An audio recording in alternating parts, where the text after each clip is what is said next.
D'où est venue cette envie folle pour les nations du monde entier de se hisser sur les plus hautes montagnes de la Terre?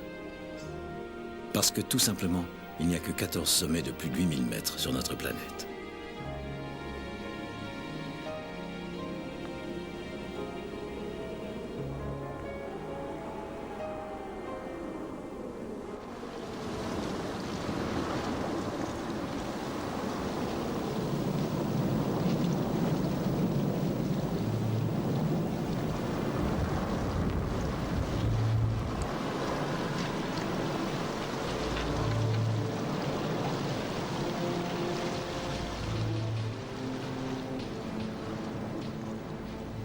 En Himalaya, la fascination et le danger de mort sont toujours présents.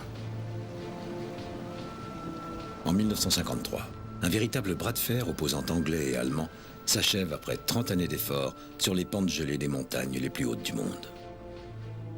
Une équipe britannique réussit l'ascension de l'Everest à 8848 mètres. Le néo-zélandais Edmund Hillary et le Sherpa Tenzing réalisent l'exploit d'être les premiers hommes au sommet du toit du monde. Au même moment, à peine quelques semaines plus tard, les Allemands, grâce à un seul homme, effectuent la première ascension de la gigantesque paroi du Nanga Parbat à 8150 mètres d'altitude. Le champion de cette équipe s'appelle Hermann Buhl.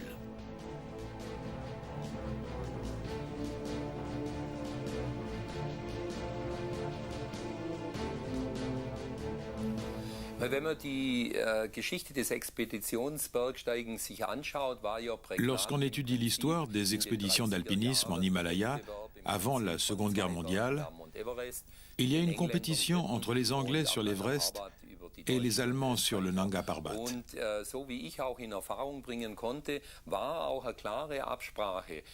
J'ai découvert qu'ils avaient une sorte d'accord pour rester sur leurs montagnes respectives. Il était très important pour leur prestige national d'arriver en premier sur un sommet de plus de 8000 mètres. Einfach eine nationale Angelegenheit, wer wird der Erste sein, der einen 8000er besteigt. Ce duel, à plus de 8000 mètres dans la zone de la mort, entre Allemands et Anglais, a commencé au lendemain de la Première Guerre mondiale.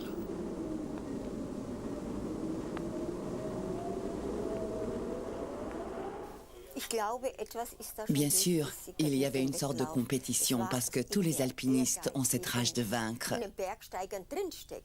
Atteindre un sommet de plus de 8000 mètres était quelque chose d'exceptionnel.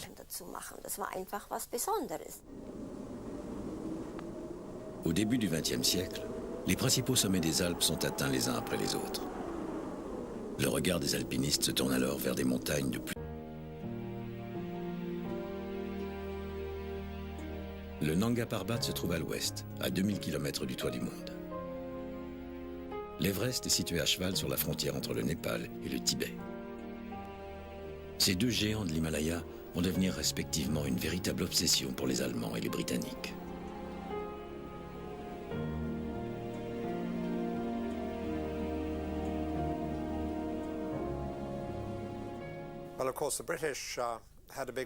Les Anglais avaient évidemment une présence importante en Inde, entre les deux guerres mondiales.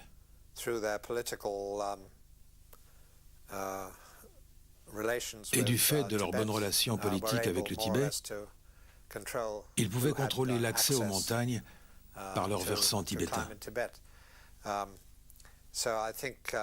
C'est ainsi que l'Everest est devenu la montagne exclusivement réservée aux Anglais.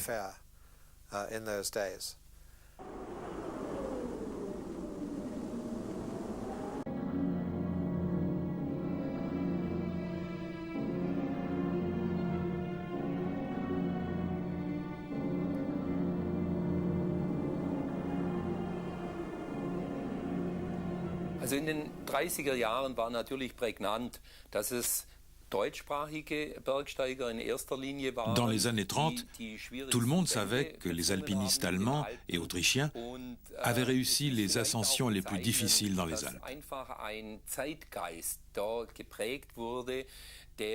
On peut penser que les alpinistes ont nourri cet élan vers l'impossible. Il y avait cette idée de courage et de mépris de la mort qui a poussé les alpinistes allemands à risquer plus que les autres.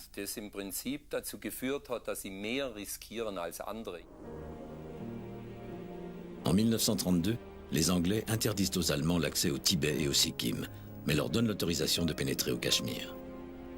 Les Allemands décident de se rendre dans cette région et de tenter le Nanga Parbat.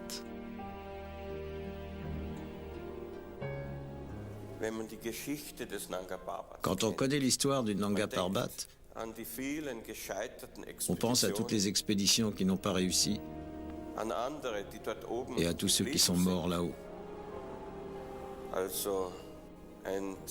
C'est une montagne très dure.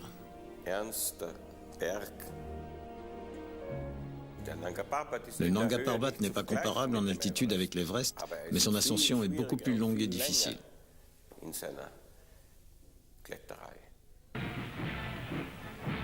Le 31 janvier 1933, on assiste en Allemagne à un véritable raz-de-marée des nazis. C'est l'an 1 du régime du Führer. Hitler est passionné par la montagne. Le nouveau régime a besoin de victoire pour sa propagande. Der Kampf um den Himalaya ist die Krönung der alpinen Idee.